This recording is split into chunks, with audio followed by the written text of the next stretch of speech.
4.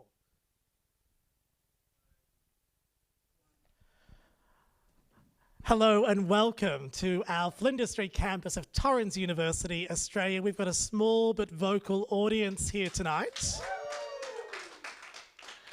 As a Melburnian, I have to say, a small but vocal audience these days makes me feel like I'm presenting at Rod Laver Arena. Can I just hear this again, please?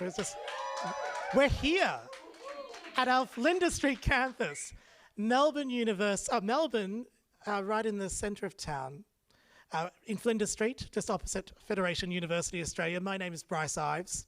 I'm the Vice President of Public Affairs and Communications, and I am stoked to be here tonight. Now, let me just say up front that we are proud to be a partner of Businesswomen Australia, and we are delighted to be bringing you this edition of the Speaker Series in collaboration with BWA.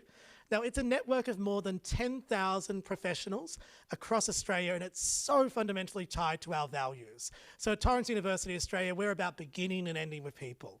We're about being good. We're about being creative. We're about being bold. We're about being global, and everything about Businesswomen in Australia goes hand in hand with our work. And we are so stoked to be working with such a phenomenal network of businesswomen across Australia who are doing amazing things. And we'll tell you more about that later on tonight. But first, can I also say, we proudly acknowledge and pay our respects to elders past, present, and future. Now, this is lands that we call the Wurundjeri people of the Kulin Nation. And I always love to say when I'm here, we're right at the heart of the Kulin Nation. Federation Square, the MCG, which is up the road, these are all sacred sites. And people have been gathering in these locations for 50,000 years or more. And we continue to gather here, but we do so with a big open heart, and with a sense that reconciliation is the only way that we can shape the future, and we do it together. We do it united. Now, if you're watching at home, first of all, hello. You can't even imagine how excited we all are to be here, especially after all of the months of lockdown, to finally be back on site in this beautiful campus. So you can't imagine that, but what you can do is you can send your questions into feedback at laureate.edu.au, and you will shape the conversation tonight, and we'll be asking the questions of our panel later on. Now, tonight we're looking into the future, and in particular, the future of work. Now, even before the COVID pandemic, the concept of work as we know it has been and is continuing to be disrupted around the world. But what am I talking about? Artificial intelligence, augmented realities, technological advances that are completely changing our notions of jobs, of what it is to work, and what our connection to work will be now and into the future. We have a superb group of people this evening who are going to talk about just that. Now, in a little while, we'll hear from all of them, but first, I've got to say I'm bloody excited about having these guys in the house. They are a delightful bunch. Future Crunch are going to give us a unique take on the future of work. Now, who are Future Crunch? They're a team of scientists, of artists, of researchers and designers who believe science and technology are the most powerful drivers of human progress. So it's my pleasure to welcome Future Crunch and their co-founders, Dr. Angus Harvey, or Gus, Dr. Gus, can we call you Dr. Gus this evening? Yes. And who's a political economist and journalist, and Tane Hunter, who's a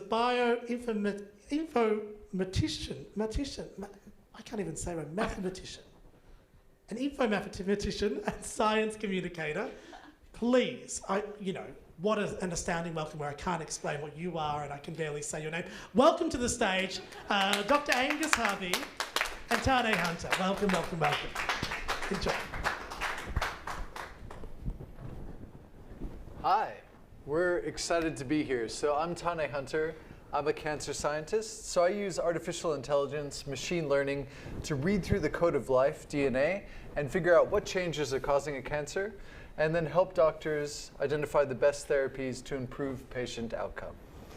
Good evening, everyone, and thanks for the introduction, Bryce. My name is Gus. I am a political economist and a journalist specializing in the impact of disruptive technologies on society. My job is to try to explain the hidden forces that make the world tick. And together, we are Future Crunch. We're a think tank based here in Melbourne with a very simple mission. To discover what's happening on the frontiers of science and technology. And to seek out and tell stories of human progress. It's about giving people and businesses the knowledge and power they need to stay ahead as we move into a new era. And just like Bryce, we are, to use his words, stoked to be around people. In fact, there are so many people here. I think we have 11 people in the audience. We're starting to feel that rising social anxiety. It's, the last time we were on stage doing this was February this year, so it's wonderful to be back. And thank you to both Torrens and Women in Business for welcoming us tonight. All right, so we've got some incredible stories to share with you, but before we get to that, it's time for some news. 3, 2, 1, 0. Ignition.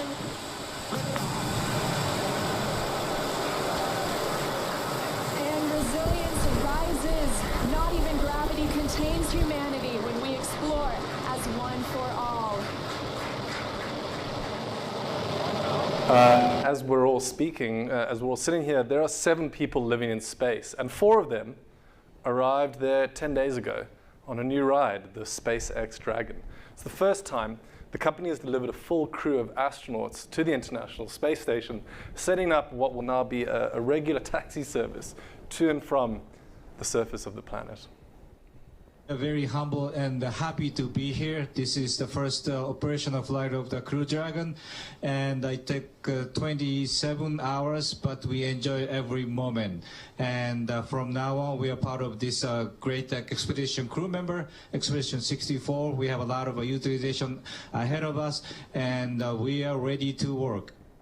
Back here on planet Earth, scientists are on the brink of a major victory after coronavirus vaccines from 3 major pharmaceutical companies have passed human trials. Now, this is an amazing achievement. In January this year, the only thing we knew about the virus was its genetic code. Vaccines, they usually take a decade to get to market. These have only taken 300 days. Meanwhile, the world's financial markets are paying attention to cryptocurrency as a game, as prices have rocketed to levels not seen since 2017. Bitcoin is now just smashed through its highest price ever, and the price of Ethereum, the second largest cryptocurrency, has increased by a factor of 4 since March this year. Now, energy markets are having a wild ride too, with the International Energy Agency releasing new data that shows renewable energy has defied the economic turmoil of 2020, showing unprecedented growth, while gas, coal, and oil, they've been decimated. In fact, 90% of the total power capacity added to the grid this year will come from wind and solar. And right now, offshore wind is the fastest growing industry in the world. That's in stark contrast to the global airline industry, which, according to the latest data from the International Air Transport Association, is on track to lose almost $120 billion this year. More than a third of the world's planes are still grounded and are going to now remain there, it looks like, well into 2021. In technology news, a restaurant in Tel Aviv is now serving lab-grown chicken, which is indistinguishable from the real thing. Diners can actually see the lab through a glass window in the main dining room. The plant can produce hundreds of kilograms of chicken per week, and the avian stem cells possess the ability to propagate indefinitely, which means you no longer need to kill new animals to create more meat. In the United States, a team of roboticists from Disney have invented a robot with extremely lifelike eyes and facial movements that make it seem more human than its predecessors. It crosses the kind of the uncanny valley. And the goal is to incorporate this technology into robots at Disney's theme parks, giving them the illusion of life. And in Germany, after 3 years of testing, a base jumper has strapped an electric engine to their wingsuit and taken off at over 300 kilometers per hour, breaking the boundaries of human flight forever. Seriously, just take a moment to realize how cool that is. I mean, would you do that? Would you do that? I'd give it a go. I think I'd give it a go. I would definitely not do that. By the way, we should also point out that every single one of those stories we just told you there have happened in the last 32 days. So in the past few years, I mean, how many times have you heard someone say, the pace of change is faster than ever? Now, though, that really is true. What we've experienced this year is the convergence of two incredibly powerful forces: exponential and disruptive technologies on the one hand, and a global pandemic. And the combination has caused unprecedented upheaval in multiple industries at once. I mean, you name it: retail, online shopping, healthcare, manufacturing, media, energy, finance, hospitality, even events, our own industry. We've seen 10 years of change crunched into 6 months. And what is so interesting, though, is even though we've had this ability to do online shopping, to do virtual events, to work remotely from home, yet we didn't. Our old habits have been very hard to change, and that has been true for everyone. What's forced us to all go digital wasn't a new technology like virtual reality or faster internet or 5G. It was a virus that no one was talking about 11 months ago. I mean, just think back to the start of this year. Can you imagine going back and showing someone these pictures? New York, no hustle, no bustle, no Broadway. The city that never sleeps, put into an induced coma for its own good. London, an abandoned Piccadilly circus with a powerful message from the Queen. We will be with our families again, we'll meet again. Hong Kong, one of the busiest airports in the world, all those check-in counters, empty. And the most livable city in the world, not so livable anymore, Melbourne. Our sporting venues, our playgrounds, our parks, our laneways, our highways, our coffee shops, and not a person in sight. I mean, isn't this how zombie films start? Yeah. If you were looking at these pictures at the beginning of this year, what would you have guessed had happened in this place? The point we're trying to make is that nobody predicted this. Whatever you thought 2020 was going to look like, you were wrong. Your belief that you had another 3 years to build out your digital channel no longer holds. Your reliance on a loyal set of customers that you expected to come back year after year suddenly looks a bit risky. That supply chain you spent years honing to maximum efficiency upended overnight. Yeah, well, we've all had to keep going, and it has not been easy. This year for us has felt a lot like this.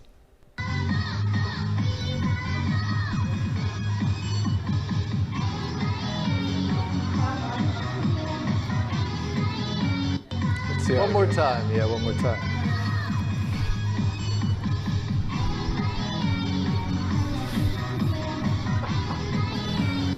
So has 2020 felt a lot like that for you? Yeah. Whatever your business, whatever you look like in 2019, it doesn't look like that anymore in 2020. Nobody guessed this was coming. And so given this shock to the system, now is a really good time to be asking ourselves, who are we? How good are we as business leaders? And how are we going to work together to get out of this mess? So what sort of talents now do we need to nurture both within ourselves and each other, and which ones are no longer fit for purpose? If we're going to be successful, how do we prepare for both the known unknowns, but the unknown unknowns too? Well, a few years ago, the world's biggest electric car company had to ask themselves this very question about how to prepare for the unexpected. At the time, they were in trouble. Everyone loved and knew the brand, but they weren't making nearly enough cars to be profitable. To do that, they needed to ramp up production by a factor of 5. So they did the obvious thing. They brought in the robots.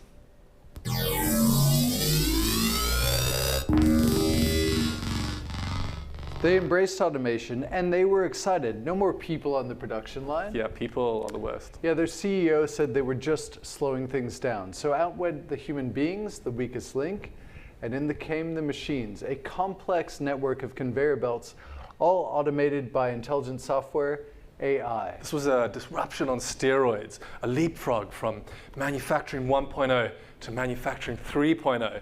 They called it the new alien dreadnought, the unmanned factory of the future. Awesome. Problem solved. Thank you very much. Except not quite. Because as well designed as the robots were, they didn't know what to do with a bolt that didn't quite fit, accidental oil spill on the floor, a slightly wobbly wheel. It is easy to be efficient when you know exactly what you need, but when the anomalous or the unexpected comes along, a cross-threaded bolt, an oil spill, the robots, well, they're no longer your friends. And so this firm decided to do something really radical for one of the most technologically advanced companies in the world. They realized it wasn't robots versus humans, it's robots and humans working side by side that keeps the production line pumping. They put people back on the factory floor and just in time. The CEO later admitted that excessive automation was a mistake and that humans are underrated. Woohoo! People are the best! Right. Today, it's the most valuable car company on the planet. All right, so what's so interesting about this story is it's almost the exact opposite of what we usually hear about in automation in the workplace, right? The dominant narrative, especially after the pandemic and the economic fallout afterwards, is that the robots, they're coming to steal our jobs. In the same way the pandemic has sped up e-commerce, online shopping, virtual events, working from home, it's accelerated automation. Many new organizations have been forced to bring in both intelligent algorithms, automation, robotics, far sooner than they anticipated. So for example, you can now get insurance by speaking entirely to a robot, and you don't have to engage with a human being. That would be nice.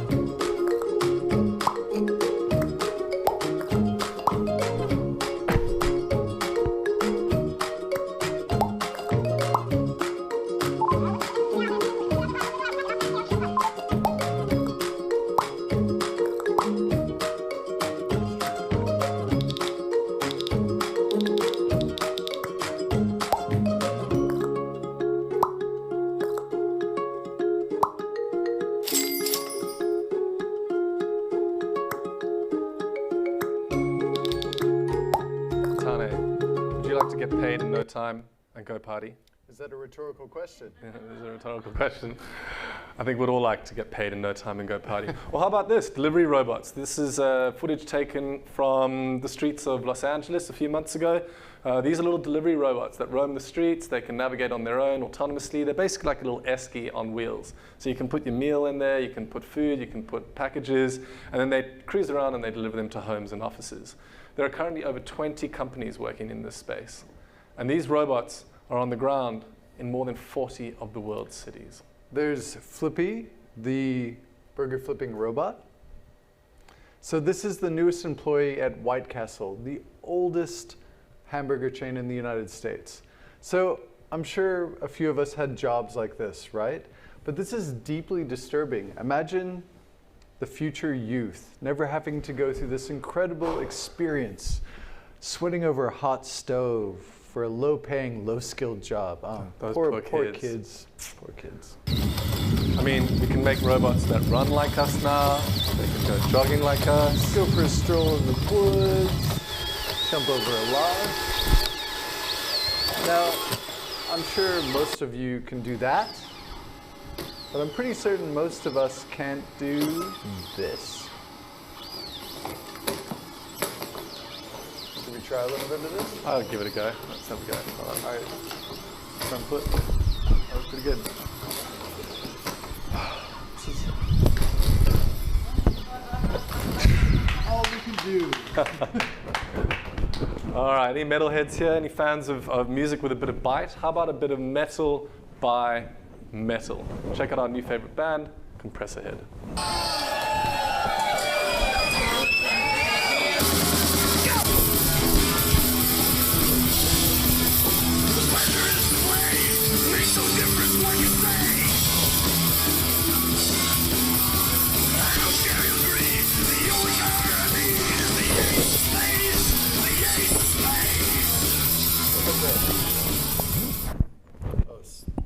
Sorry, I got too excited. I guess what we're trying to point out is that the robot apocalypse is definitely upon us.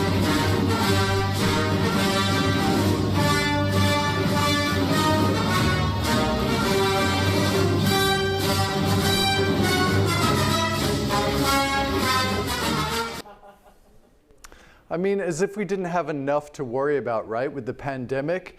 Now the International Monetary Fund is predicting a wage and employment death spiral. I mean, that is the IMF. What are we going to do? Are we all going to be superfluous sacks of meat in this world of metal and machine? Well, no. Because despite what the media tells you, it turns out that the robots don't replace jobs. They replace tasks within jobs. And if you want to understand this, we actually have a rule. We call it the Future Crunch Robot Rule of Thumb. And it says that robots specifically replace tasks within jobs that are historical, predictable, profitable, and where the cost per error is low. All right, so what does Gus mean by that? Well, let's take an example like the task of vacuuming, cleaning the floor. Is it historical? Yeah, sure. Since we've had buildings and homes, we've needed to keep the floor clean. Is it predictable? Yeah, it's in a confined space, usually between four walls, and it needs to be done regularly. So highly predictable. Profitable? Yeah, sure. I mean, cleaners are expensive. That's why only the rich people have people clean their houses for them. Cost per error? Well, pretty low. Maybe a bit of dirt on the floor. It knocks over a vase, maybe scares the cat. So vacuuming is a task that is ripe for automation. And in fact, it's already automated in millions of homes across the planet. And given time, it's something that is definitely going to be automated from human beings. How about something else like a bike mechanic? Historical? Sure, bikes have been around for generations. Predictable? Well, a lot of the work on bikes is actually fairly predictable. They're fairly simple machines, and maintenance does need to be done regularly. Cost per error is pretty low too, unless you have a fancy racing bike on the Tour de France. However, it's not a profitable profession. Building a bike mechanic robot would be far too expensive to get a return on investment. And so this is not really an automatable set of tasks within a profession. This is not a job that is likely to be automated anytime soon. All right, so let's get into something a bit more complicated. How about the task of driving a car? Is it historical? Yeah, sure. Cars have been around for more than a century, and they become a central part of our daily lives. Is it predictable? Well, we would argue, yes. Driverless cars have clocked over 120 million kilometers on roads around the world, and they're active in 90 of our cities. Statistically speaking, driverless cars are 20 times safer than superfluous sacks of meat behind the wheel, especially ones who've had too much to drink or texting while driving. Profitable? Absolutely. That is why so many companies are racing for this prize. Now, what about the cost per error? Well, incredibly high, the potential loss of human life. That means that this task is less likely to be automated in the near future, especially at scale, as cars will need to be 99.99999% flawless before regulators give them an open license on our roads. Okay, let's try something else. How about something a little closer to home? How about a woman in business? Business owners, entrepreneurs, board members, managers of people. Well, is that historical? For women, not nearly as much as it should have been. For generations, far too many women have unfortunately been shut out. Fortunately for people on the planet, that is now changing. But we still have a long way to go. Is it predictable? Well, I don't know. Maybe some people in the audience could let me know with their heads how predictable their jobs are. We're guessing some tasks might be predictable, but the large majority of what you do on a day-to-day basis isn't. Profitable? Absolutely. I'm sure you're familiar with the wealth of evidence showing that women in leadership positions boost firm profitability across the board. However, what's the cost per error? Generally, it might be pretty low in business, making a few mistakes, except, of course, when the cost per error is incredibly high. It could mean the potential loss of large financial sums or even the end of a particular business. And what that means is that your client's tolerance for error is incredibly low as well. So, while some of the tasks involved in your work might be automated, your job itself is never going to go anywhere. So no, the robots are not coming to steal all our jobs. And to really drive this point home, it's important to point out and remember that human beings, we have an incredible trick up our sleeves, something that Harvard Business Review calls the best competitive advantage in the 21st century. To show you what we mean, we're going to invite everyone in the audience here and wherever you are at home to actually hold up your hands in front of your face. It might feel a bit funny, but it's okay, we'll do it with you. So you take your left or your right hand, maybe both, and hold them up in front of your face so you can see them. Okay, now turn them around and give us a bit of the jazz hands. There you go, nice. Add a bit of the spirit fingers, so you can add in some spirit fingers there, great work. Or you could go for the classic mashed potato. 1 potato, 2 potato, 3 potato. There you go, it's an oldie but a goodie. Your hands are works of art. Oh, thank you for noticing, Gus. It's a pleasure, Tony. 27 bones, 29 joints, 123 named ligaments, and those big, beautiful, opposable thumbs. The vein in your ring finger is connected directly to your heart, which is why we wear the ring on our ring finger. Take a moment to be in awe of your own machinery. At one end, at one extreme, you've got the strength of a rock climber. I mean, a single finger can hold up your entire body. At the other extreme, you've got the skill of an origami grandmaster, capable of making the most delicate of folds. These are complex tools evolved over millions of years, and they are one of the most beautiful examples of engineering in nature. What really sets the hand apart, though, is what guides it, the brain. The two of them have actually evolved together, giving us something that is way better than artificial intelligence. Evolutionary intelligence. That's right. Because unlike machines, we can transform our brains by exercising our own agency. The neurons we use thrive and make new connections, while the unused ones wither away. The brain's remodeling ability offers us room to shift, to compensate for our existing weaknesses. Our machinery, it's not fully programmed, but instead shapes itself with interacting with an infinitely complex world. You are a different person than you are last year, last month, last week, because the gargantuan tapestry of our brain has woven itself into something new. Our evolutionary intelligence allows us to think outside the box, outside the sphere, outside the stratosphere.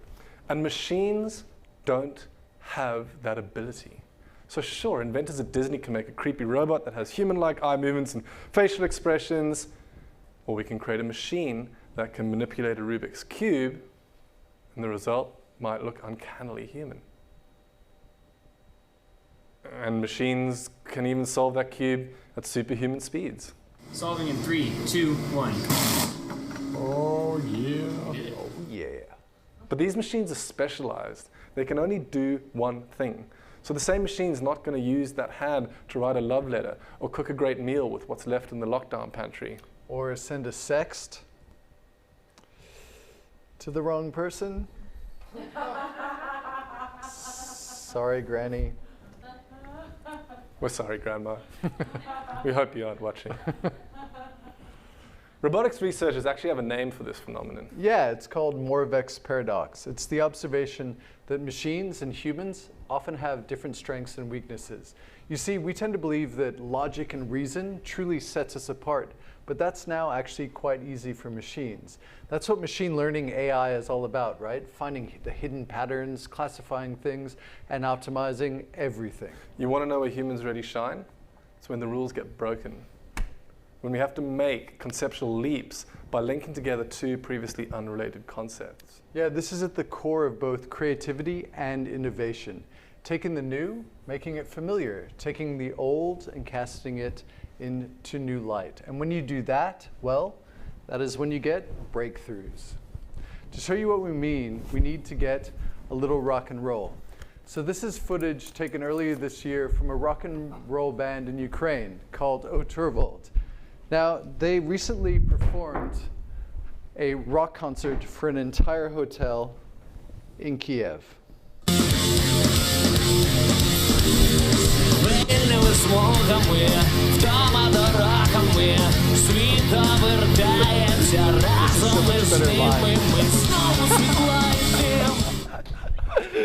So they knew they couldn't have a traditional concert because of social distancing. So they asked their fans to book rooms instead of tickets. 4 people per room to sing, swing, and dance the night away. Now, drinks were delivered to the door, and they were allowed to stay the night in the hotel rooms afterwards. I mean, what could possibly go wrong? Welcome to vertical concerts, a brand new way of rocking out without going out. It was such a success that the equipment and the stage is being kept in place for a series of concerts and is being planned by the hotel. So it's given the hotel a totally new income stream. How is that for rocking out, rocking and rolling with the punches? This mindset, this willingness to change and shift course quickly, is now one of the key determinants of business success. So let's give you another example. Here in Australia, there are about 250,000 kilometres of sewer and stormwater pipes, and many of them are getting pretty old. So as you can imagine, maintenance is a total nightmare. The way utilities solve this is by putting cameras inside the pipes so that engineers can check for faults. It sucks. It's work for the interns, which is what Amanda Sequeira, a civil engineer, was doing at Sydney Water straight out of university. 8 hours a day in front of a screen, looking at images of pipes. Can you imagine how boring that is? Seriously. And yet that's the way it's been done for years. It's like a rite of passage, mostly into a boys' club. Yet for Amanda, it was ridiculous. If computers can recognize cats in videos or file entire insurance claims, then couldn't they be able to pick up something simple as cracks in pipes? So she teamed up with a fellow engineer, Michelle Aguilar, and they taught a machine to do the job instead. Yeah, their algorithm has an 85% accuracy rate compared to human beings who get it right about 60% of the time. And because it's built on code, all the video feeds can be analyzed at once, doing what in minutes what would take a human being weeks to accomplish. So, and crucially, human beings are still there to deal with the anomalies. As Amanda says, as engineers, we never stop learning. Remember, the big breakthroughs don't always have to be about apps or advanced technology either. You can work with what you've got in front of you using even the simplest of materials. It's what Rhea Shah did. She's a designer from Mumbai, India. And when the pandemic first hit, like a lot of us, she was feeling helpless. She wanted to do something, but she didn't know where to start. And so she looked close to home. Her family owns a paper factory, which doesn't sound very useful in the midst of a pandemic, but she heard that hospitals needed new beds. And that is when inspiration struck. So she combined two unrelated concepts, hospital beds and paper. Exactly. She designed a bed made of corrugated cardboard, and it's so strong that you can actually jump up and down on it. These beds also use a plastic coating, which means they can be sanitized. And the best part is that they only cost $13 to produce, a fraction of the normal price. And so far, her family has shipped over 60,000 beds across the country. One person, two unrelated ideas, super simple technology, thousands of lives changed. Okay, quiz time. What is the one thing that the Ukrainian band, the rock stars, the engineers in Sydney, and the designer in India all have in common? Well, it wasn't their IQ, their intelligence quotient, how smart they were. I mean, we all know smart people, but they're not always the ones that make the big breakthroughs. It wasn't their EQ either. We've heard a lot about that in the last 2 decades, the emotional quotient, building good relationships, communicating empathy, having incredible emotional intelligence. I mean, Gus, I think you're amazing. I think I love you. I don't think Tane quite understands what EQ is, but we might have to send him back for a few more workshops. But thank you, man. I really appreciate that.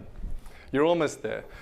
No, the one thing that these three groups of people had in common wasn't their IQ, it wasn't their EQ, it was what we call adaptability quotient, their AQ, the potential, innate or learned, to adapt successfully to a new environment. It was AQ that gave a Ukrainian band the vision to rock out and keep their fans safe, and a hotel in Kiev the business savvy to turn a disaster into an income stream. It's AQ that allowed Amanda Sequeira to spot an opportunity that thousands of, mostly male, engineers had missed for years. And it's AQ that gave Rhea Shah to the ability to combine her family's resources and her own ingenuity into life-saving solutions. It's AQ that allows you to adjust when a coronavirus, a tiny bundle of protein, 10,000 times smaller than a grain of salt, and carrying just 8 kilobytes of genetic code, derails all of your carefully laid business plans. It's what stops entire industries from being blindsided when plastic straws and water bottles go from staples to rejects overnight. It allows companies and their employees to change course when office buildings are no longer the place where work gets done. And when a problem arises, instead of complaining about how difficult it is, you start to look for solutions instead. So, great. This is all very nice. You know, AQ, no one's going to complain about having some adaptability, but how? How do you actually do it?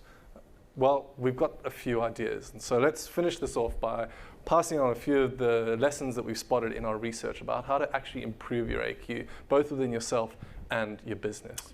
The first is a concept known as Engine 1 versus Engine 2. Engine 1 is all about today's customer.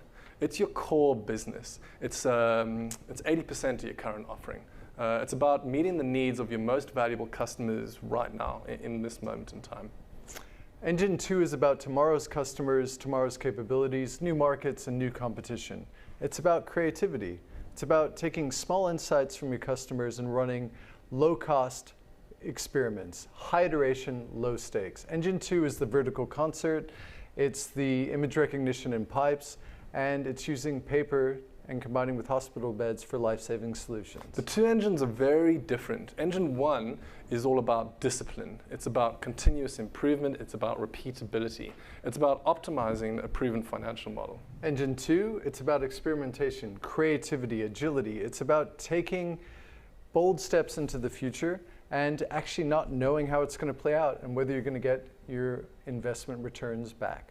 What we do know is that to be adaptable, both engines have to fire on all cylinders. You can't ignore Engine 1 and spend all your time on the shiny new thing. Engine 1 is still your mainstay. Yeah, equally though, you need to ensure that you're putting serious resources, talent, and time into Engine 2, getting it up and running, while Engine 1 is still running at full speed. Because eventually, Engine 1, it's going to falter, it's going to stall, and no longer deliver the growth. Secondly, remember, adaptability is an attitude, something we call strong opinions lightly held. Now, if we're all honest with ourselves, we kind of struggle to let go of our preconceived ideas, to have them challenged. It feels personal, uncomfortable. Tane, you're wrong. Adaptable people don't behave like this. When new evidence or a better idea comes along, they gracefully change their mind.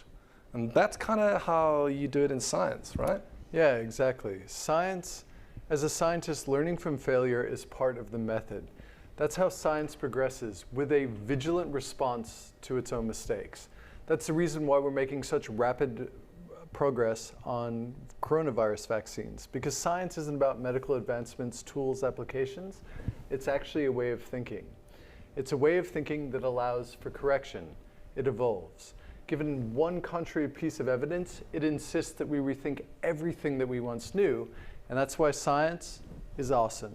It changes, those changes accrue, and they alter our world irrevocably. So ask yourself, wherever you are at home and here in the audience, can you be open to correction, to having your mind changed? What's so powerful about this attitude is that when you show your team that your opinion has room to evolve, that you are open to changing your mind, it gives others a respectful space to share their ideas and change their minds too. And as we all know, in this complex and ever-changing world, collaboration always trumps genius.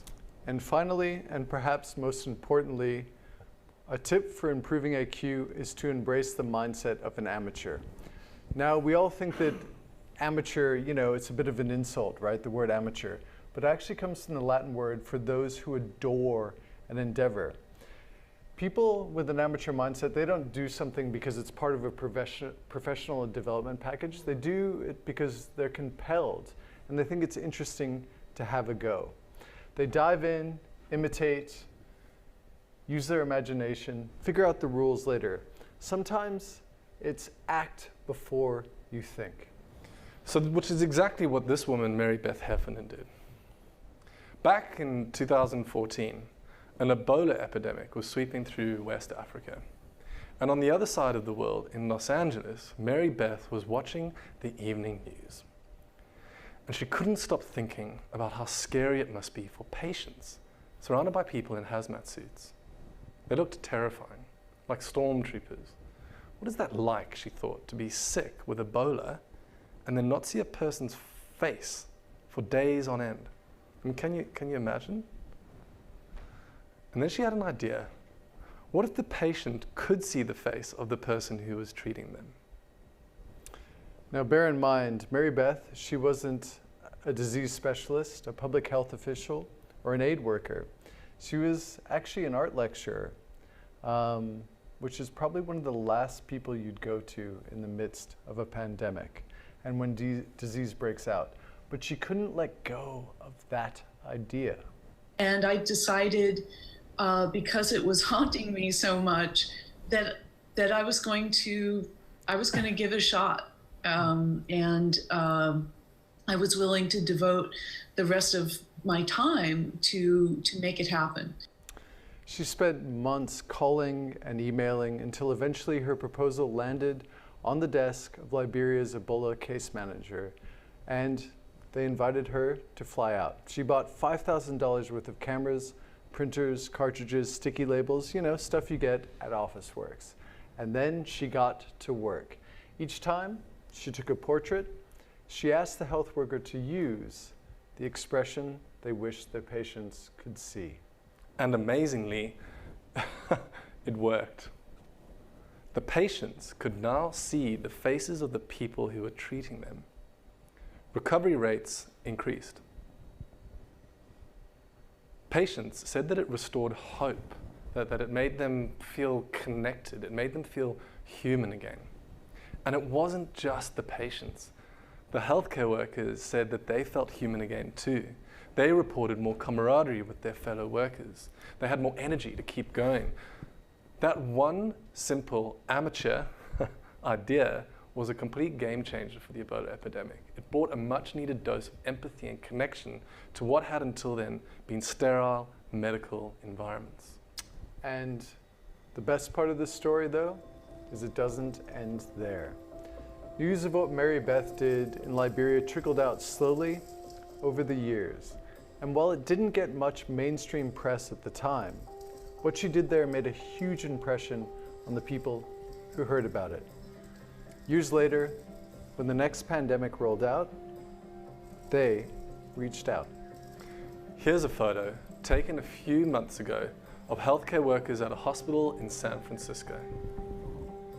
A doctor there had remembered Mary Beth's idea, and the practice quickly spread through the hospital, and then to another hospital in Los Angeles, and then to Boston because someone there had heard about it through a colleague, and then it hit social media.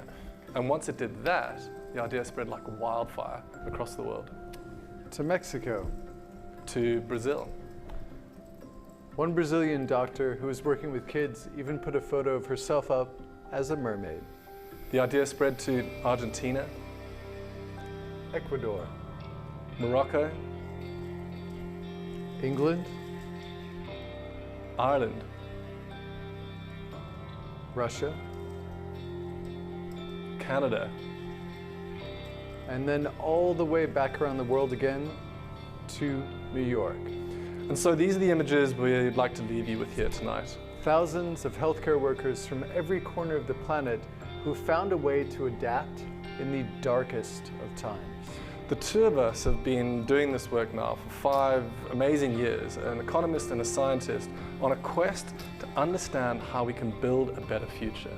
And the more we learn, the more we discover that it always comes down to one thing: human skills, the stuff the machines will never replace. Adaptability, entrepreneurial spirit, business savvy, resilience, creativity, kindness, and of course, love. Life happens in all its ups and downs, and through it all, we do what we do best. We adapt. We gain survival skills. We expand our horizons. We harness the strength to overcome our biggest challenges, and even the empathy to put ourselves in the shoes of another. We acknowledge with the full force just how lucky we are to be here, to have the chance to experience life in all of its nuances, all of its unfairness, and all of its beauty.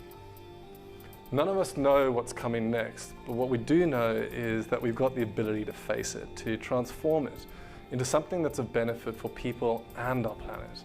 This is an opportunity right now, in this current moment in human history, to grow yourself, to grow your business, and perhaps even learn to love both the science and the magic of change. We have so many reasons to be excited. And it doesn't matter where you start, whether it's embracing the amateur mindset, realizing that your opinions, they have room to evolve, or just remembering you are remarkable. Remember, we are built for this. You're never too young, you are never too old to set off on an adventure and to try something new. We have it in us, in all of us, to be stronger, smarter, and kinder. So let's do it better this time around. Come and join us. It's time to get your AQ on. Thank you very much. Thank you very much.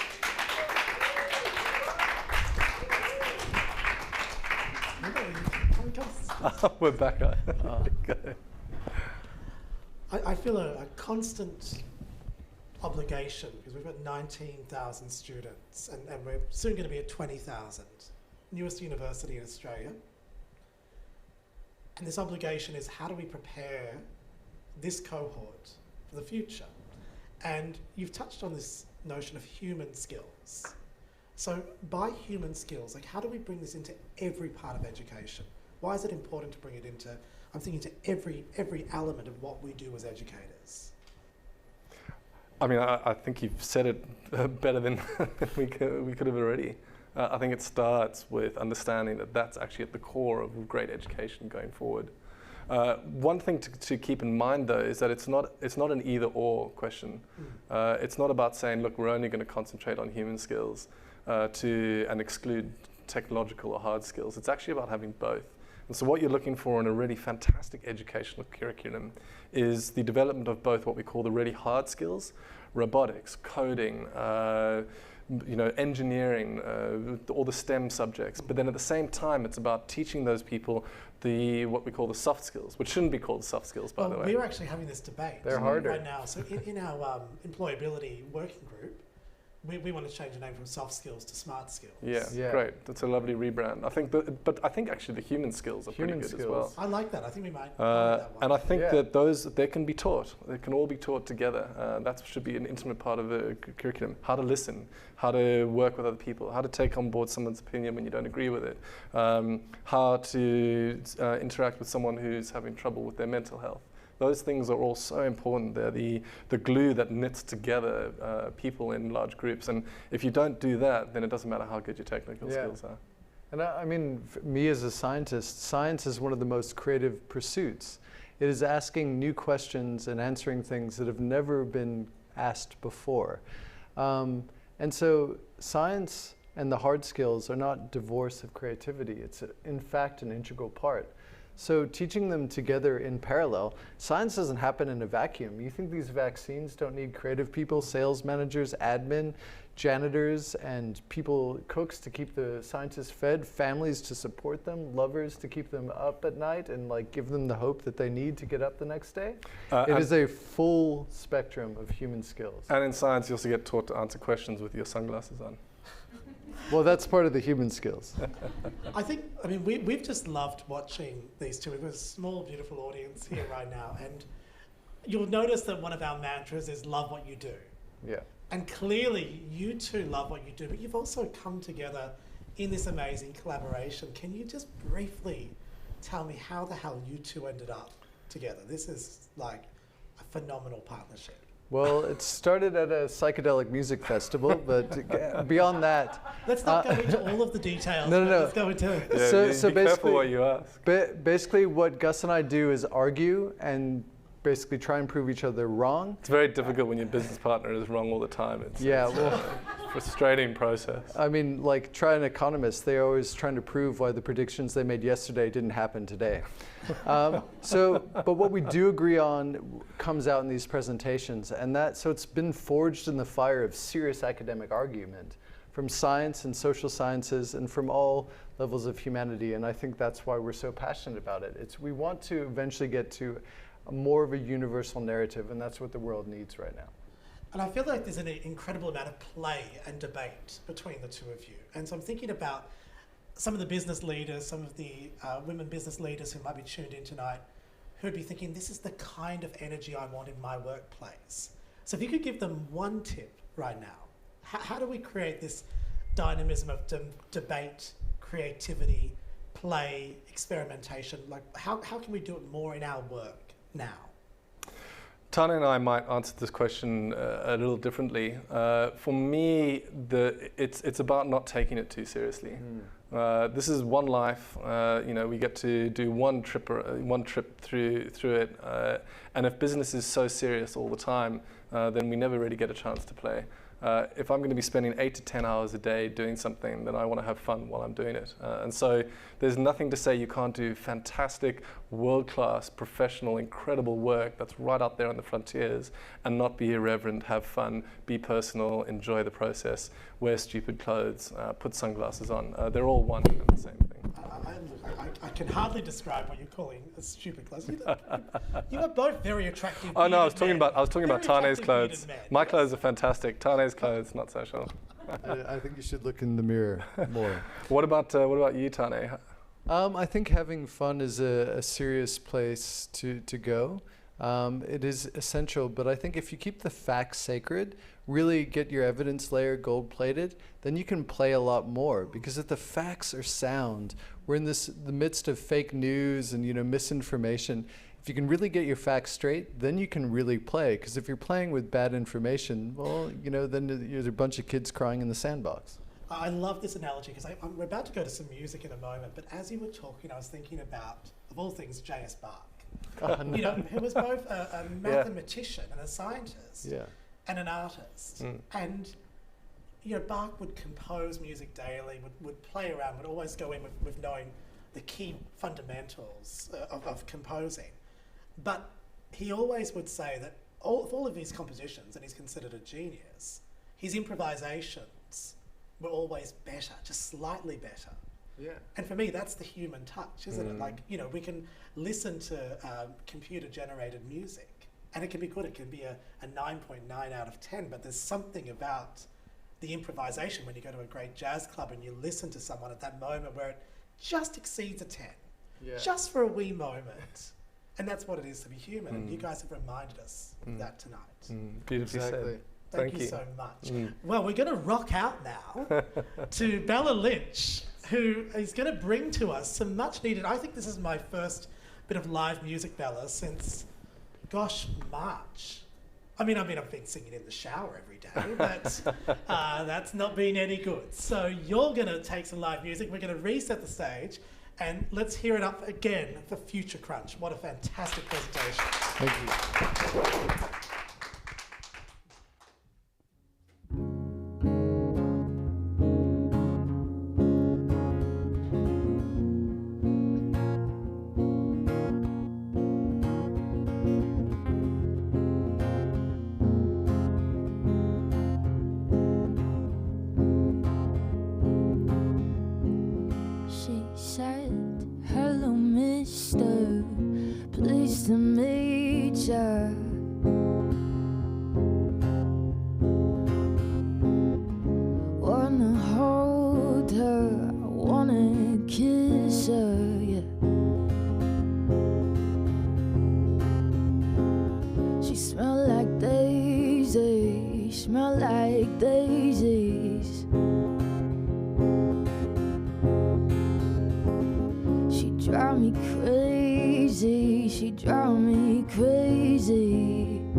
you.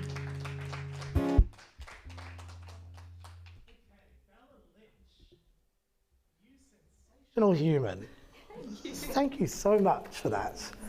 Thank you for reminding us again of just the power of music, the power of creativity, and just how bloody good it is to hear a human voice live. So wonderful. Thank you, Bella. Now, we're going to dig deeper into the future of work and what it means to all of us. And I'm thrilled we have some brilliant women who are going to steer us through this discussion. They are thought leaders, they're movers, they're shakers, and I'm already feeling the energy in the room. Now, our first guest is a renowned research fellow who has had work published in the Harvard Business Review, in Forbes, in The Conversation. So we're very lucky to have her as the coordinator of the Centre for Research in Education at Torrens University, Australia. Would you please welcome Dr. Anthena Vongalis Macro. How are you doing, Anthena? I'm doing well, thank you, Bryce. You almost got it right, so it's fantastic. I chose the wrong glasses to wear tonight. I'm actually, these are only fashion, they're a fashion statement, they're not working. So you must have felt thrilled just to hear some human voices just then. That was lovely. That was a lovely performance, and Future Crunch were amazing too. It's great to be in front of an audience. Yeah, it's fantastic. Now, next to you, over here, we have the winner of the 100% Business Women Australia Scholarship. So the Director of Strategic Partnerships and Growth, that's a very impressive job title, at EVSI and at Torrens University MBA student, Kylie Clark. Now, Kylie, congratulations. It's great that you've got the full scholarship. But just very briefly, tell us, what is this organisation you work for? Yeah, so the company Avise, everyone says it wrong. But yeah, so we are a startup in event tech and event management consultancy. So we were founded kind of 2019, beginning of 2019. And yeah, we got to our 1 year anniversary this year, and then COVID hit. And being in the events industry, yeah, you know, everything that Tanya and Gus mentioned about being adaptable and creative and stepping outside of the known, that's essentially what we had to do to keep ourselves afloat and here today. And part of that now is doing your MBA. Yeah, and doing my MBA, yeah, just throw that into the mix as well, which has been amazing and such a great opportunity through Business Women Australia. Now, we are also going to cross to Adelaide, and I believe we have one of my colleagues there, Professor Ros Cameron. Now, she's the director of the Centre for Organisational Change and Agility at Torrens University, and the last count has over 90 publications to her name. Now, let's see, Ros, are you there? Am I on? Yeah. Hi. How are you doing this evening? I'm sitting in my kitchen with the tech. I'm great. I'm sitting in the kitchen with the tech guys and a big light shining on me. Well, I mean, that's the only way you should sit in the kitchen, to be quite honest. Always with a big light and always with some tech guys standing by. We're going to be coming to you, Ros, in a moment. It's just great to see you again. And finally, we have the Head of Learning and Development at Business Women Australia, with a wealth of experience in leadership development and organisational change. We're so happy to have her here tonight. Jessica Schubert, welcome to Torrens University, Australia. Thank you. And Jessica, it is, pardon my French, a bloody fantastic partnership, one that we're super proud of, and one that's so important because the work that you do is with not just emerging leaders, although they're important, but it's really about creating a movement of leaders, women in business across Australia. So can you just reflect on a moment why this partnership's important for you? Yeah, it started with a conversation, a human connection of, you know, what do we have to enable women in business of all ages to be able to do to get the best out of themselves and realise themselves. And it turns out that Torrens University Australia has the same values as we have, that we want to enable every woman in Australia and worldwide to have the resources and to be able to learn the human skills. Thank you, Future Crunch and Torrens University Australia, great term, the human skills to be able to do that. And look, we're super proud, our CEO, President, dynamic woman, great faculty. But I have to also say, this is an ongoing job for us all. Like, you know, even in our organisation, we know every single day we've got to do more to ensure that we're advancing women into the top roles. In universities in particular, this is an issue as well. So this partnership is important. We're really pleased to have you here tonight. Now, Ros, we're going to come to you first in your kitchen in Adelaide with a couple of tech guys and a big light right now. And it's been said and written in the last couple of years around the concept of the fourth industrial revolution, you know, so talking AI and machine learning, that you know, we're going through this incredible time of disruption. And the pandemic has somewhat either stalled or accelerated it. What's your take? Has the pandemic made this disruption move quicker, or are we currently stalling a wee bit? Many people would argue with the fact it's a mega accelerator of the fourth industrial revolution and all the digital transformations that are associated with it. I really like to talk about the work of Klaus Schwab from the World Economic Forum, who talks about the 4IR as a fusion of the physical, digital and biological worlds, and the fact that the industrial revolutions that preceded this fourth industrial revolution have no way, in any way, matched the velocity of speed that this industrial revolution is taking on, nor the breadth or the depth of the digital transformations that are occurring and the huge systemic transformations that are occurring. So you overlay that with COVID, and it's like it's putting the fourth industrial revolution into fast forward. And what you're seeing is incredible agility in terms of what people are doing and taking up these digital opportunities. So it's a huge accelerator. Now, a lot of your research has centred on skilled migration. So how's the Industrial Revolution changed the employment market? And I'm thinking both domestically and internationally. Okay, that's a great question. My current research, I'm researching on this currently, and it's around the impact that COVID is having on our economic recovery, Australia's economic recovery, and we're already seeing that the impact of not having skilled migrants and international students coming into Australia since March is going to have some long-term economic effects.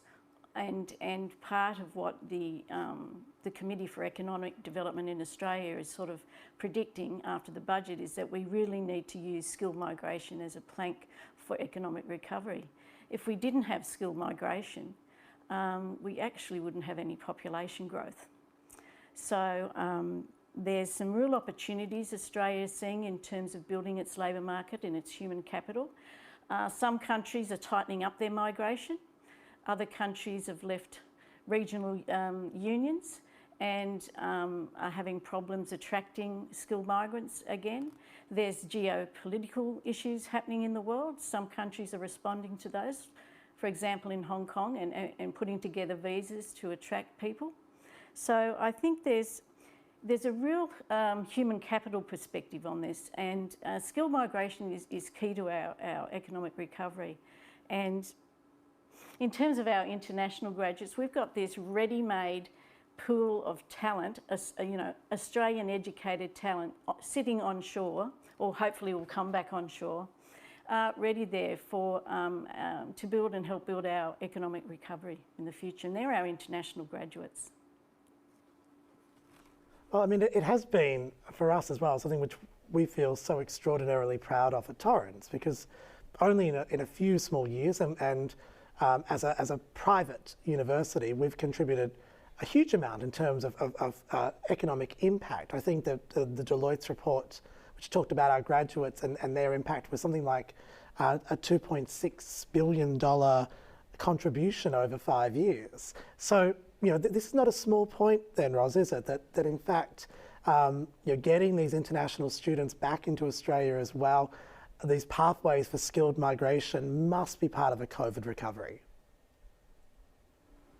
Oh, most definitely, and that's what the CEDA report is saying, that it's got to be a key plank in the COVID recovery, and the long-term economic benefits will show through. All right, Roz, I'm going to come back to you in a moment. I do love that you're sitting in the kitchen. Are you you're not cooking anything, are you? No, I'm going out for dinner later. All right, be careful of the pizza restaurants in Adelaide.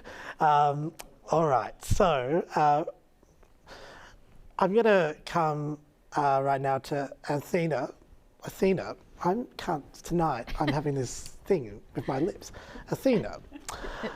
Thank you. Which is, you know, because I should just think Athens. Yes. And then I'd be fine. Doing well. Okay. Doing well. Where does the name Athena come from?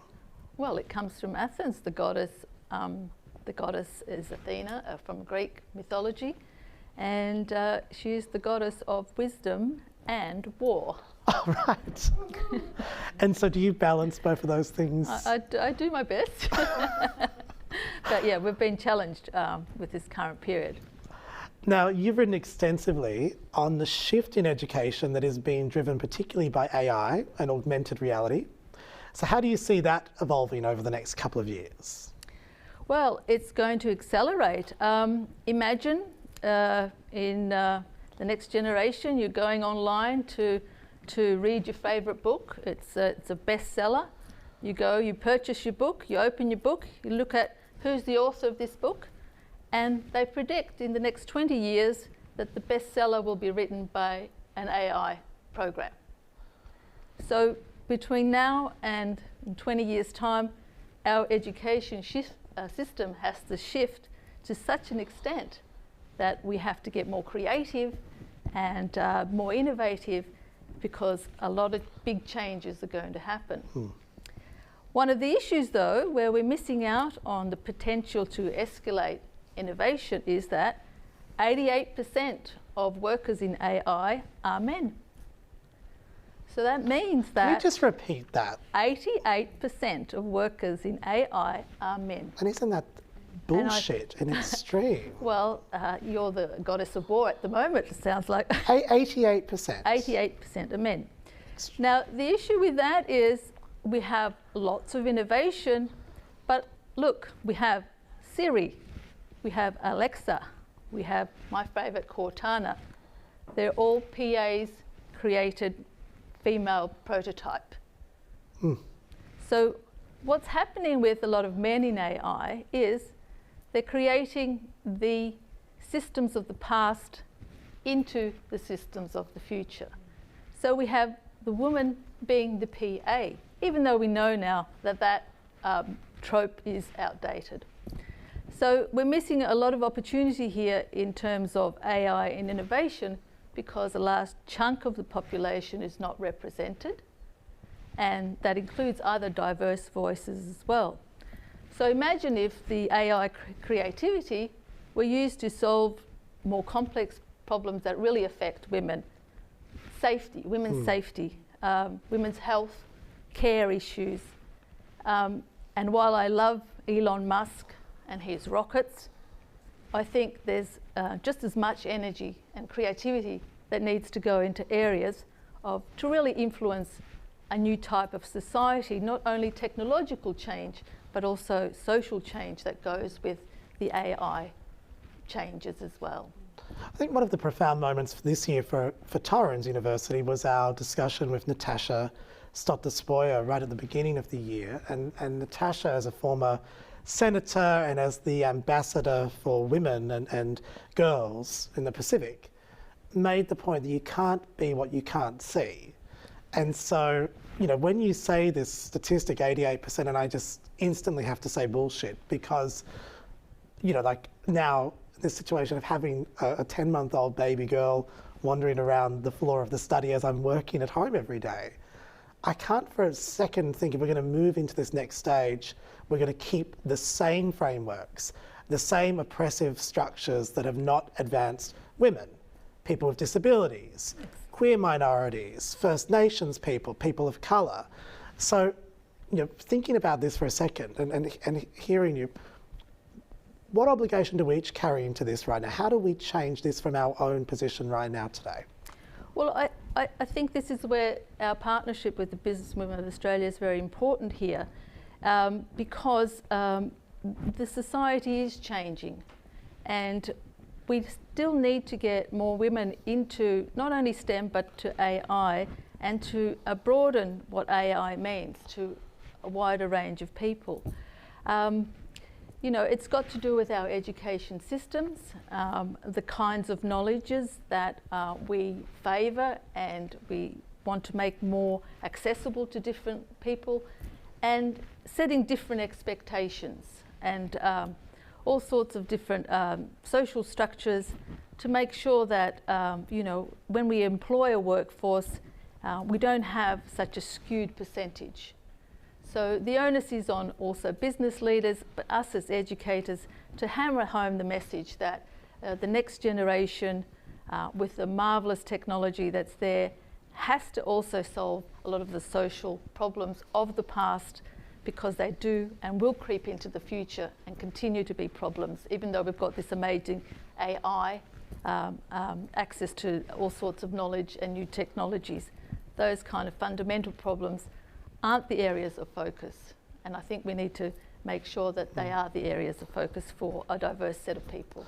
And you also remind me, one of the programs that I absolutely love, we run at our media design school in Auckland, is the Girls and Games program. And like that program has one fundamental thing, is working with mostly teenage girls, mostly in Auckland, mostly from South Auckland. So they are, you know, bi-rural and diverse, like coming from Pacifica, Maori and multicultural backgrounds. But that you are a girl and you are actually welcome in the world of games and welcome into design, into coding. That for me, it feels so important. But of course, we've, you know, it feels like we're only at the base of the mountain.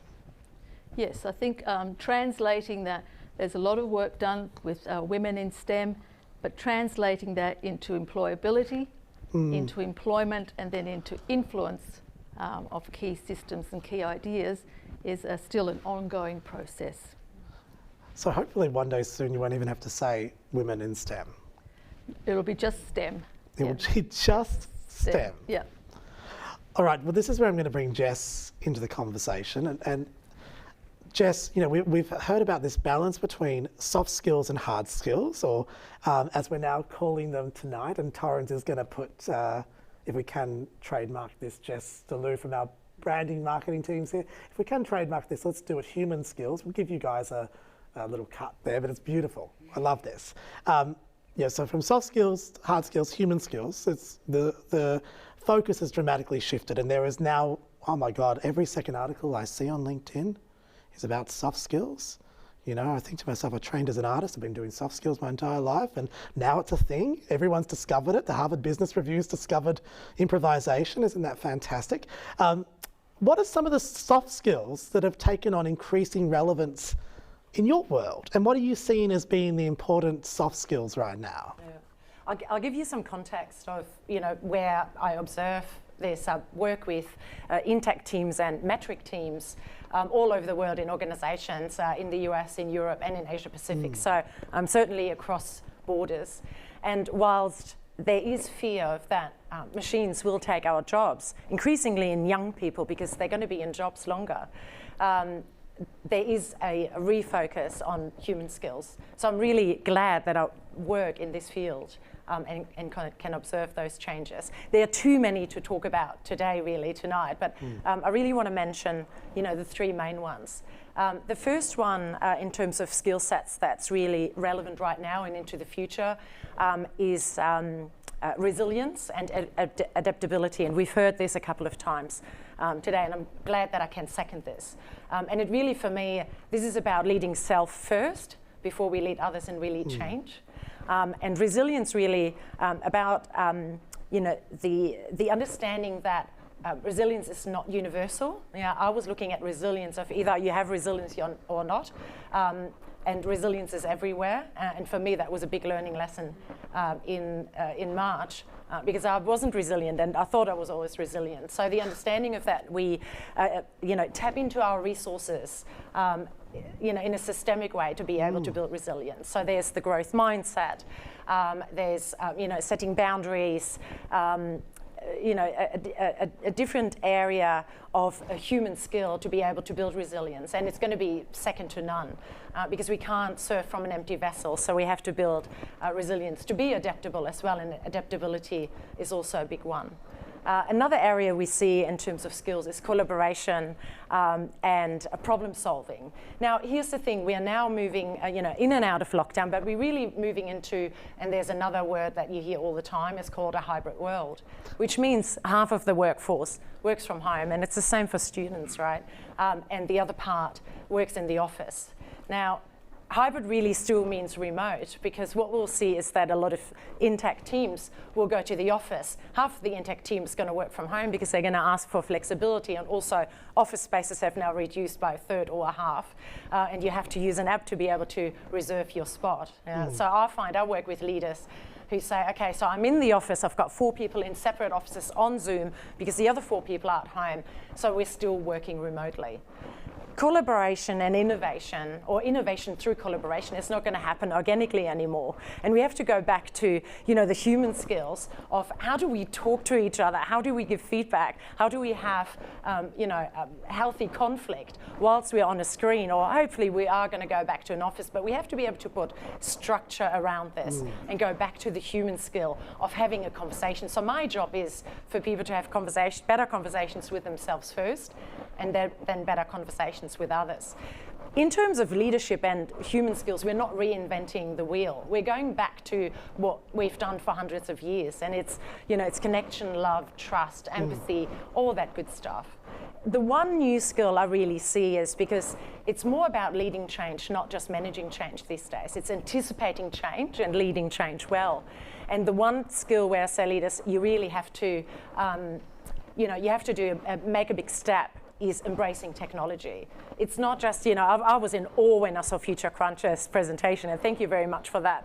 I was a bit afraid first, but I'm really excited now because there's a huge silver lining as well. But it's just not good enough for leaders to say, technology, the IT department will sort this out. Leaders need to embrace technology and at least see the opportunity in what technology does for their people, their organizations, and their industry, and that's the same for university students and universities as well as corporates. So embracing technology is a new, I call it, post-COVID skill. And how are you going with your post-COVID skills? It could be better. I've embraced technology. My biggest learning curve really was building resilience. I was gobsmacked by myself, where I was like, what's happening with me? Why am I struggling so much? Why can't I sit in discomfort and move on anyway? At least for a few days. Everyone, has noted the 15th of March, and at least in Australia, where, everything went to shit, really. My business disintegrated, and so did everyone else's, and this is going to be, such an amazing opportunity to be able to tap into the knowledge and the help of other people and ask for help and set those boundaries. It's a great point. I remember there's it's a terrible film, City Slickers. Yeah. Have you ever seen it? Yeah. Billy Crystal and he's riding on the horse, and they have a conversation, and they talk about their best days and their worst days, and he goes, that day, those days, they were my worst days. Horrible at the time, but when I look at them now, in retrospect, they're actually my best days, because they're the ones where I learned the most. So I do think we're in the midst of a reckoning, trying to make sense of this year, and trying to make sense of these many lessons, because we've all been through that experience as well. Yes. Our resilience has been tested, and so it'll be so interesting to see what we do with these lessons. I hope we apply them. Yeah. Can I give you a tip? Yeah. Ask yourself some really good questions about what you learned in 2020 about yourself and the world and humanity, and what are you going to do with that? We just had a conversation before this panel. People really want to put a lid on 2020. They want to over and done with. Yeah. No. I mean, it's just a date. Yeah. 2020. Yeah. 2021. Let's keep it going. It's only going to look different if we learn from 2020 and what we've learned. I know. It's beautiful. It's really beautiful. Now, as I was saying, Kylie, it is so great to have you as an MBA student at Torrens University. Yeah, it's been fantastic. And well, you didn't have to say, you can tell No, it. Honestly. But no, it's a real privilege, because you started your career at a time when hard skills were still a dominant factor on everyone's CV, and it was the things that people would ask about in job interviews. And you're now studying your MBA and navigating a very different business world. So is that exciting, or is that keeping you awake at night? For myself personally, it's really exciting because I've never studied at university before. So I've literally gone no tertiary education and then just jumped straight into my MBA, which that bit keeps me awake at night a little bit. but in the sense of, I feel that my career to date, I have relied a lot on those human skills that have been talked about so much. So I feel like I was doing the doing and going, yep, and I've had some amazing mentors throughout my career that have really got me to where I am today. But now that I'm studying my MBA, I'm really understanding the theory and concepts behind the doing and understanding the why. And so I think, while those hard skills are very, very important, I think people get to a certain point in their career and in their life because of those human skills. And I think it's the people around you that really kind of mold who you are and teach you those human skills. And you learn those human skills, and you watch and you adapt, and you become you become who you are. And that analogy of, you're not the same person today as you were yesterday or 5 years ago or 10 years ago. And I think it's because of human skills and your life experience that absolutely gets you there. So for someone who'd been avoiding university, suddenly you make the decision to do an MBA. What was the why behind that? I think my particular why was that I felt I had still obviously lots to learn around my human skills, but it was getting to a point in my career when I said, I'm running my own business with my business partner, and we're doing fairly well, but I was like, I just don't feel like I have enough of the understanding behind why we're doing what we're doing. And I thought, I really feel like I need to go to university and really understand some of this theory and the research behind these theories and concepts. And then as part of that, I was also looking to join a collective, and I was talking to Jess before about it, how I'd been to a few other kind of groups, and they just weren't quite the right fit for me. They were like, we're women, we're here to fix your crown, and I'm all about that, but it just didn't feel genuine to me. And I went to one of the events put on by Businesswomen Australia and Lynn Hawkins. It was her Friday free fall, and within 20 minutes I just was like, oh my gosh, like, these are my people, these are my women, like, they're like just so genuine and real and so caring, and all those human skills were there, and that empathy and everything I was looking for. And I was like, yes, this is the group to join. And I think you were on that call too, Jess. Yeah.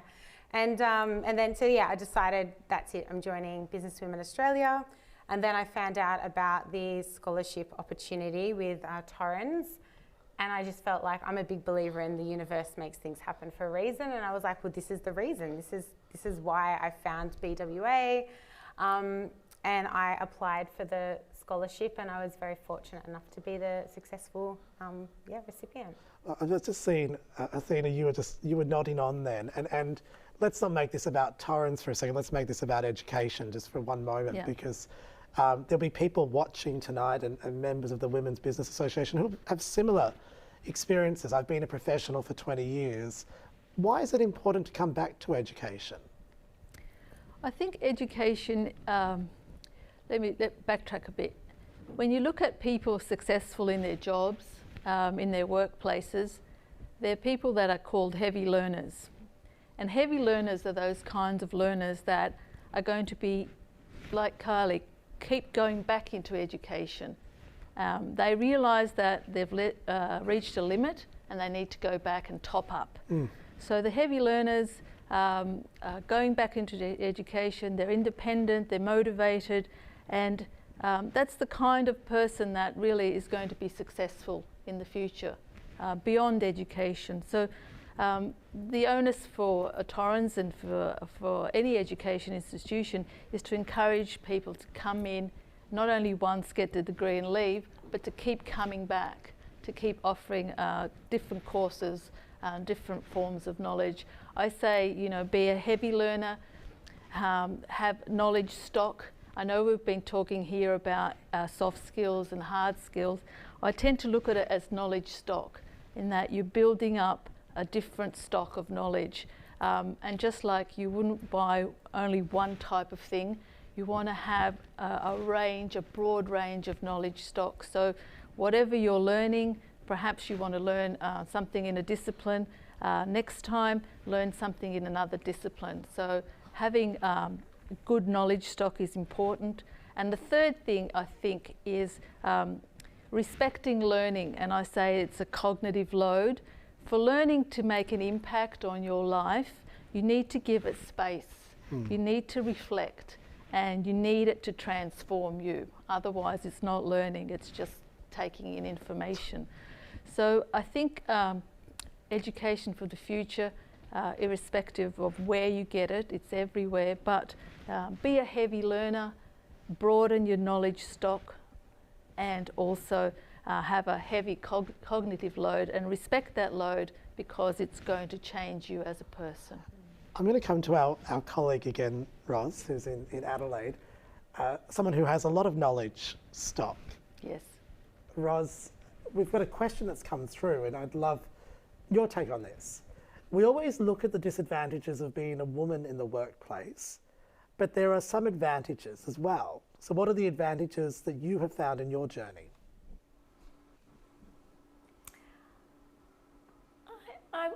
I actually don't want to respond to that in terms of gender. I think we've got to be really looking for opportunities, and probably building on what Athena has said, is that you've got to actually start to create your own future and move towards that. And what I've been doing in terms of my own personal development is I'm engaging in sort of lifelong learning or self-directed learning, very informal. I'm building my knowledge stock. And I do this by setting up Google alerts. And every morning from 6 o'clock till 7, I read those alerts. So I'm building up my knowledge stock. It's not formal in any way, but that's what I'm doing. And I think for women, we need to do more of these. Is what Kylie's done and gone and got an MBA, which is fantastic, amazing. But we can do other things as well to build up our knowledge and make these opportunities for ourselves. We can also do more informal things like joining Business Women's Australia, getting on a board, doing masterclasses, maybe considering micro-credentials. So there's a whole range of things that we can do to build our stock of knowledge, to create our own space and opportunity for ourselves. Ros, I would love to know. Just give me one example. What are you Google alerting right now? Industry 4.0, the Industrial Revolution, graduate employability and skill migration. I get lots of feeds every day. And I also love, coming back to Future Crunch early on, I love this idea that you're rigorous, that you get up at 6 a.m. every morning and you spend an hour just on that. Like, that for me is also great, because it means that it's ongoing. It's almost like a creative practice. Yeah, it is, and it's really helped me cut through the hype of AI. So anything you read in an academic journal is at least 2 years old. So it's, for me, I really need to get cutting edge knowledge now, and I need to find it myself. All right, I love that. That is such great advice. An example of a heavy learner. That's it there. But also it's so practical and doable that anybody could start that now. Yes. Yes. I've got a question that's come through, Athena, for you, which is, what occupations are most at risk of becoming obsolete in the next few years? Well, I think Future Crunch really answered that question. And I think their formula of whether it's cost effective, I don't remember what it was, guys, but it was a great formula. But any occupation that requires creativity, that human factor, that's not sort of repetitive, that you need to kind of reinvent the day. That's sort of business leading and that's never going to go out. You know, humans are not going to be second to the AI.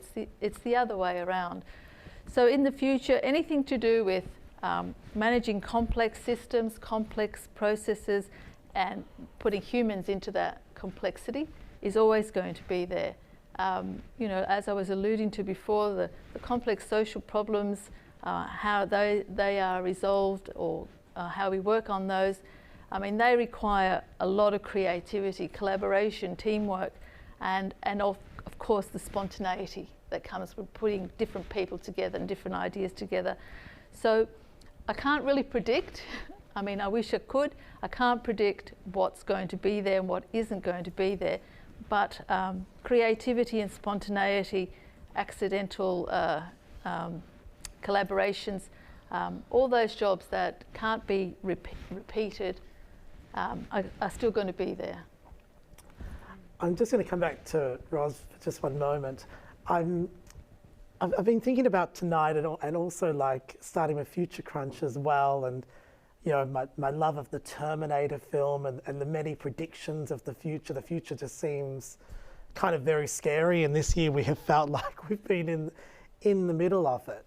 But for a moment, I want to reflect, how do you maintain positivity and forward focus in the middle of all of this, everything that we're in the middle of, you know, whether it's watching, you know, the political strangeness of things happening around the world, or whether it's just the fact that we're still having these conversations, the women in STEM conversation, the women in the boardroom conversation. How do you maintain the resilience and the positivity, the forward focus in all of that?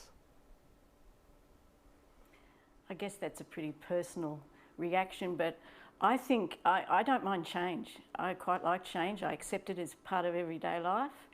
And I see change as always opportunity. Where is the opportunity in this? So I'm always looking for the opportunities.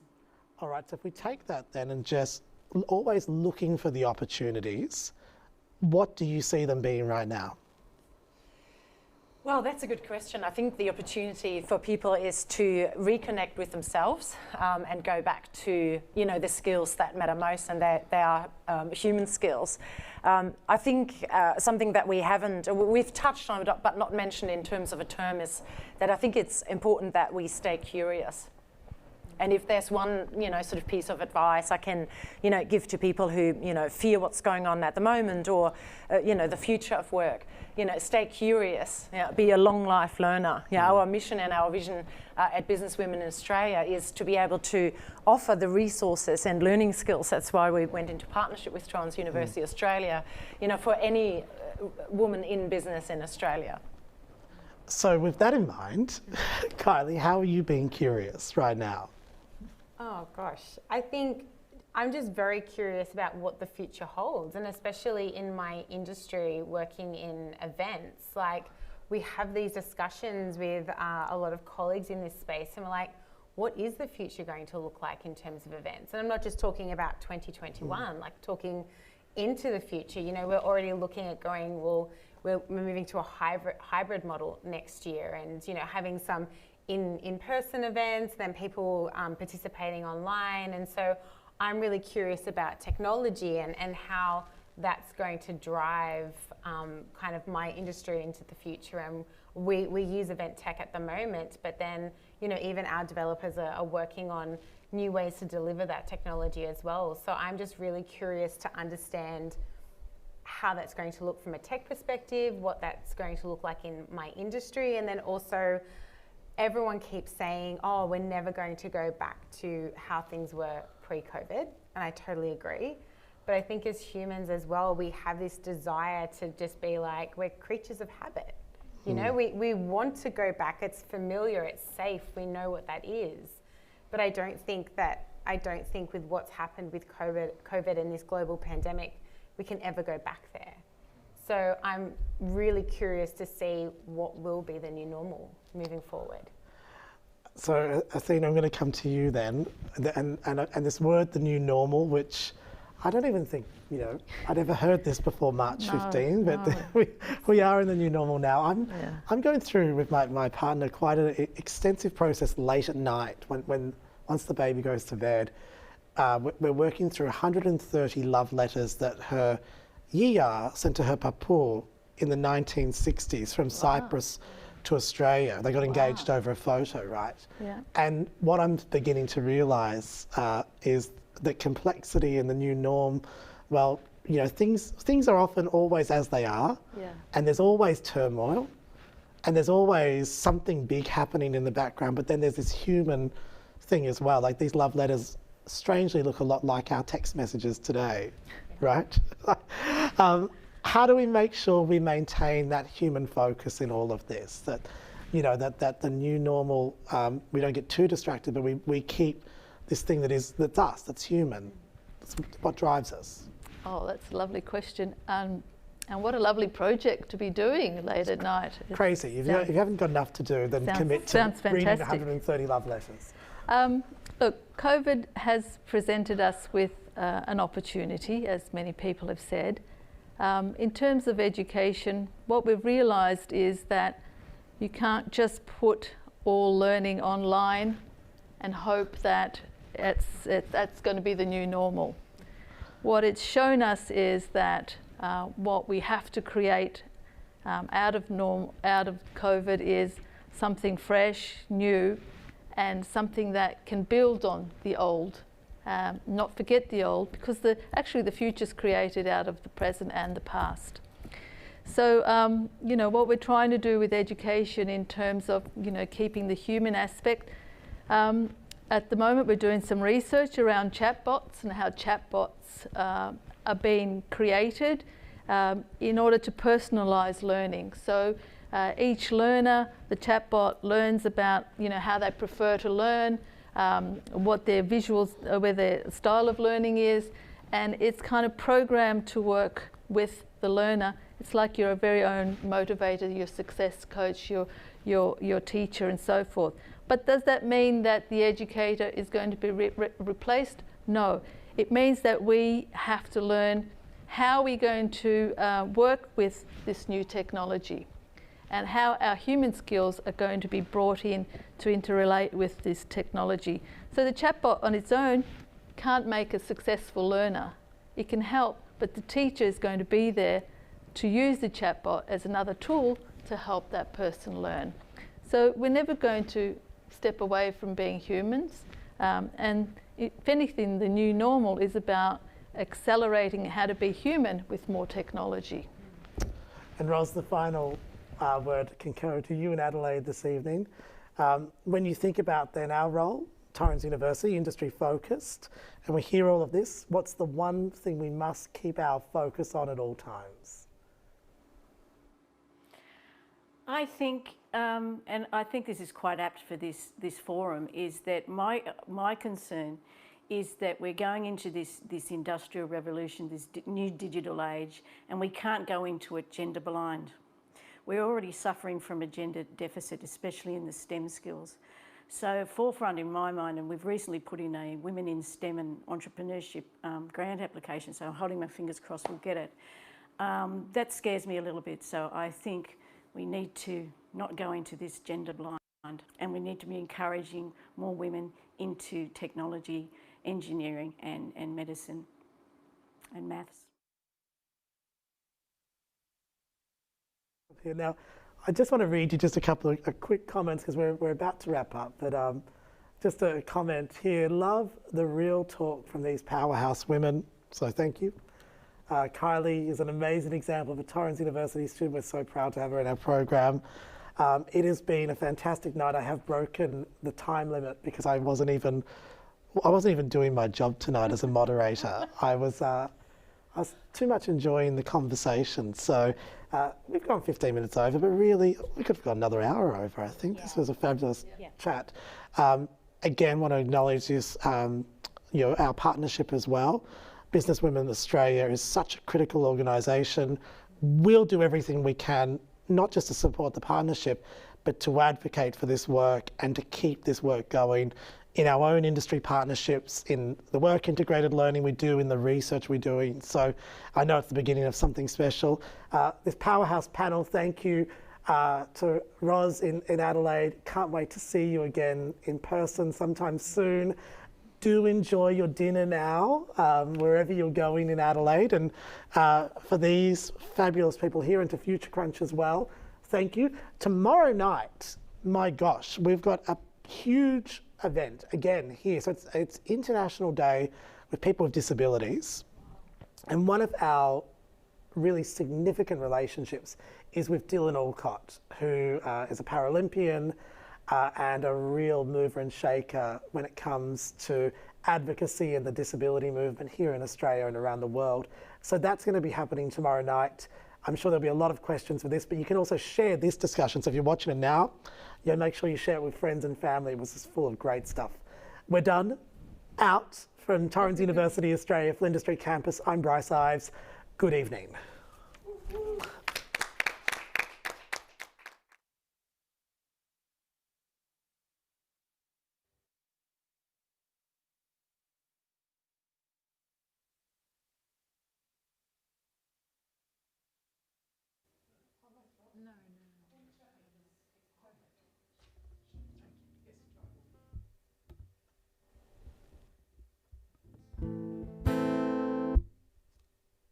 I'm going to throw, because I wasn't even looking at my script, to Bella Lynch to take us out tonight. Bella is going to rock out the Torrens University Australia Flinders Street campus, and what we're going to do is we're going to socially distance, either mosh pit or dance together, okay? Thank you. Good evening.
Thank you.